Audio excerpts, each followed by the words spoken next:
Well, welcome and good evening, you wonderful dice of all alignments. I am Lunar D8, and this is part 3 of Let's Read Warhammer 40,000, the core rulebook.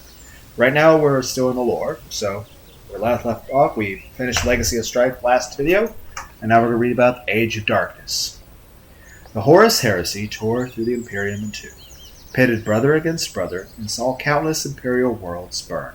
Yet for all the devastation and death that occurred across the span of the dreadful conflict, its after effects were perhaps even more catastrophic, echoing down through the ages onto the 41st millennium.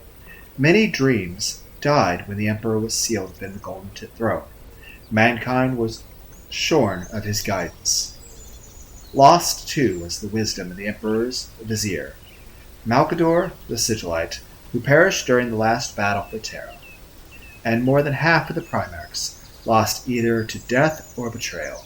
Their surviving loyalist siblings vanished one by one, fading into history and leaving humanity ever more bereft.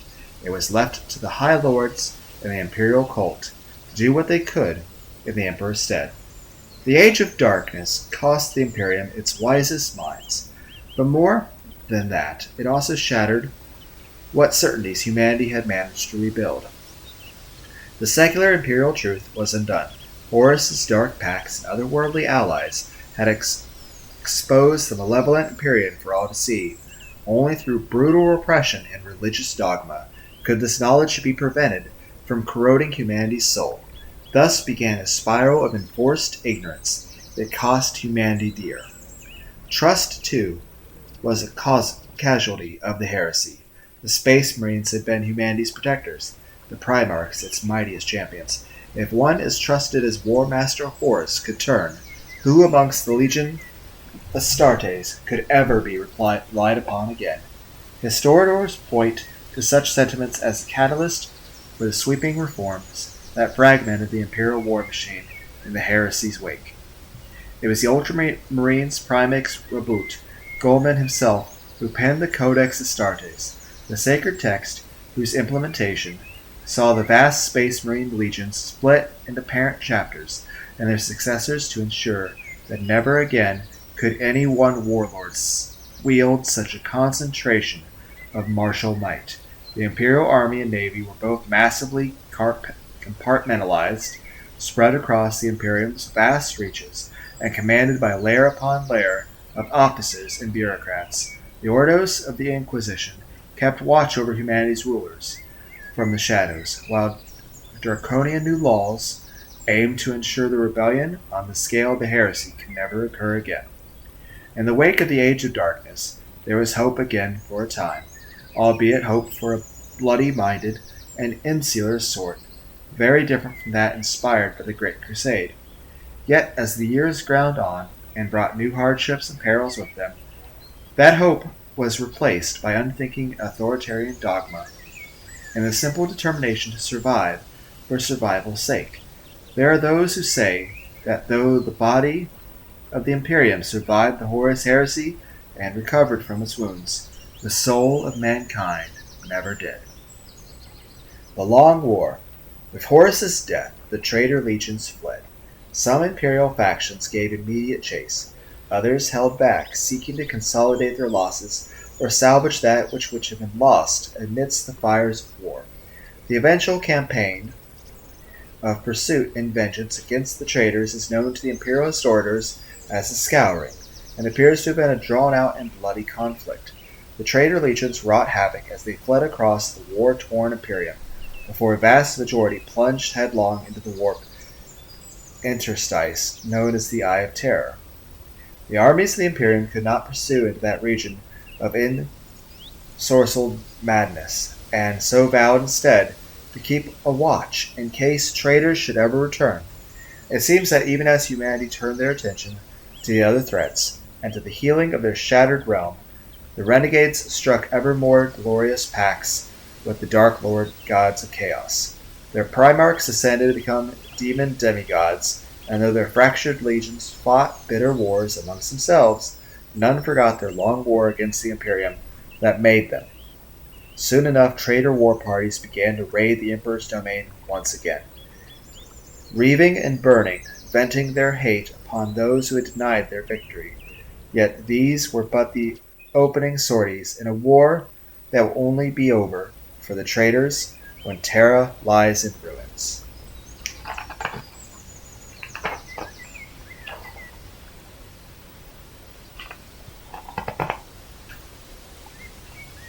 Frater Chime ducked as bolt shells rocked over the trench. The rounds struck home amidst Thoria's squad, who had been dashing over the open ground to reinforce the line. Screams and dull, meaty explosions told Chime that the reinforcements would not be coming. Sweating, shaking, the priest muttered prayers as he crouched in the bottom of the trench. A rough shove sent him sprawling. He looked up to see Sergeant Cron already at the firing step. Graves and Kahlo were with him, the former carrying the squad's grenade launcher, and the latter heavily bandaged over one eye, but still in the fight. "If you're useless, get out of the way, priest," spat Cron. He fired at the oncoming foe. Enemy autogun rounds and las bolts thumping into the soil and flak board around him. The man barely flinched. Chime felt shame at the sight of that. The freighter took a firm hold of his faith and used it to lever himself back onto his feet. Anton Chime was determined not to disgrace himself in the Emperor's sight. After all, the God Emperor rewarded his faithful. Chime thought with sudden hope. Perhaps sufficient further might earn them the miracle they needed to survive this relentless traitor offensive. "Vox!" roared Cron, not taking his eyes from the enemy as he kept firing. Chime dragged himself up next to the sergeant and watched the enemy advance. There were cultists clad in ragged robes and firing cheaply stamped autoguns. Behind them came huge armored warriors, half lost amidst the smoke of war, but no less terrifying for it. Their eye lenses glowed with infernal crimson light, and their bolters roared. Thousands of corpses scattered the centered quagmire of no man's land that had once been South Agri Belt 554. While the shells were still falling, the enemy had died in droves. Chime had thought there was no way these heretic filth could break the Imperial lines. Now the artillery had fallen silent. The Emperor alone knew why, and the thin line of planetary defense militia was eroding by the minute. When those huge warriors reached them, "Vox!" bellowed Cron again, shocking Chime out of his frightened reverie. "Jarso's dead, sir," gasped Trooper Train as she, Boston, and Priest joined the firing line from further down the trench. Their lasguns howled as they spat bolts of energy at the foe. "And his Vox sex scrap, I suppose?" asked Cron sourly. Train nodded, though her answer was lost in the explosive thump of Graves firing his grenade launcher. "Holy Throne, what are we going to do?" asked Boston. Close to panic, Priest looked glassy-eyed. Chime saw, and the rest weren't much better. If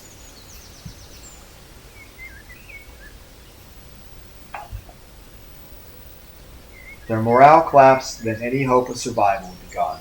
Chime steeled himself. "O Emperor, look down upon your faithful servants," he began, raising his voice in a shaking prayer.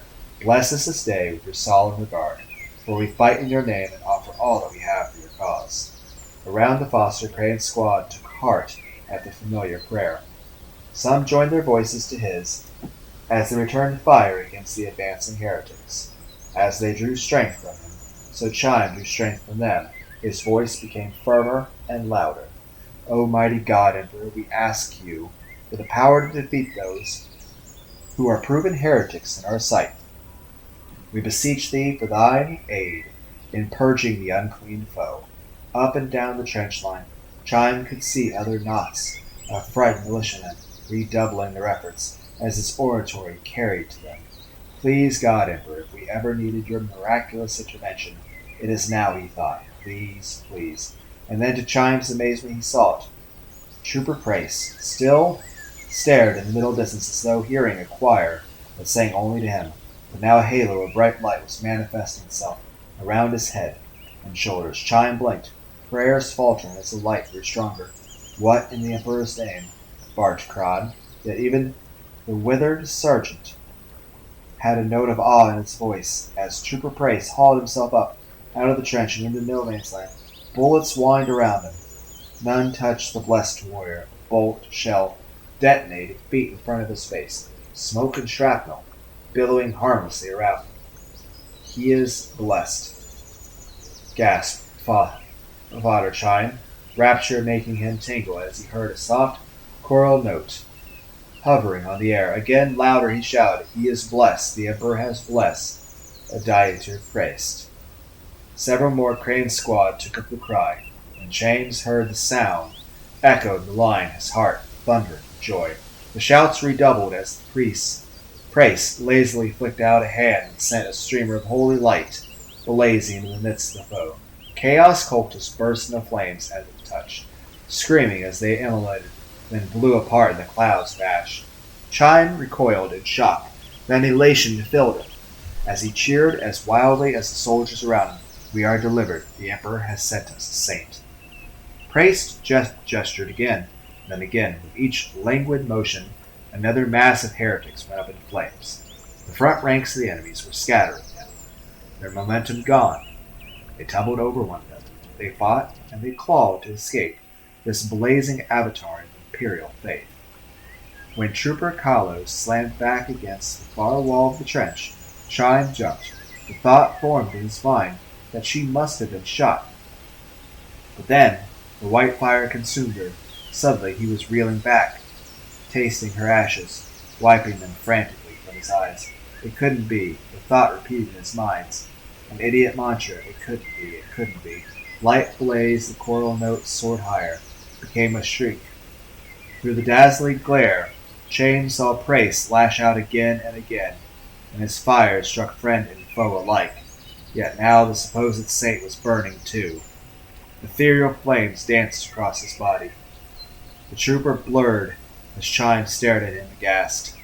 Like two images of badly overlaying one another, the skin of reality, one the beatific saint, the other one a screaming monster whose flesh ran like wax as it burned.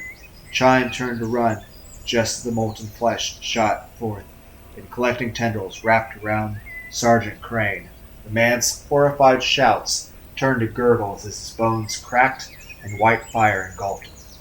Panting, frantic, mind a white scream of noise, Chime scrambled up the back wall of the trench, even as Fawsted train exploded into ashes and swirled about him. "Emperor," he thought, incoherent. "Emperor, Emperor, please." The choral scream reached a crescendo. From behind Chime came an appalling wet boom. He was lifted bodily and flung through the air. Hot fluid and tongues of white flame surrounded him. The ground rushed up, and stars exploded behind Chime's eyes. He came back to himself, groggy, vision swimming. Pain sharpened Chime's senses, and he looked down to see his legs, now ended in ragged stumps, blood bright red and shocking, pumped from his ruined limbs and soaked into the thirsty mud. Chime raised his head and groaned in horror as he saw the blood-sick crater where Crane's squad had made their stand. Of the soldiers that there was no sign of. Instead, those huge armored figures were striding through the whirling ashes toward him, eyes, lenses aglow. Chime managed to croak. He felt horror, bewilderment, fiery agony. It hadn't been a miracle. He knew that much now. It was all a lie, all of it. They had died for nothing. Gasped again. No whether in supplication or accusation even he didn't know. One of the armored monsters looked down at him, the horns on its helm, seeming to writhe against the sky. The blazing skull on its deep crimson shoulder guard screamed its silent scream, a ghastly reminder of the Priest's fate. "Your Emperor isn't here, little worm," rumbled the massive warrior, his metallic rasp heavy with contempt. "He never was." With that, the warrior raised one armored boot and brought it down upon Father Fader Chime's head. The priest felt a moment of crushing agony, and then he felt nothing at all.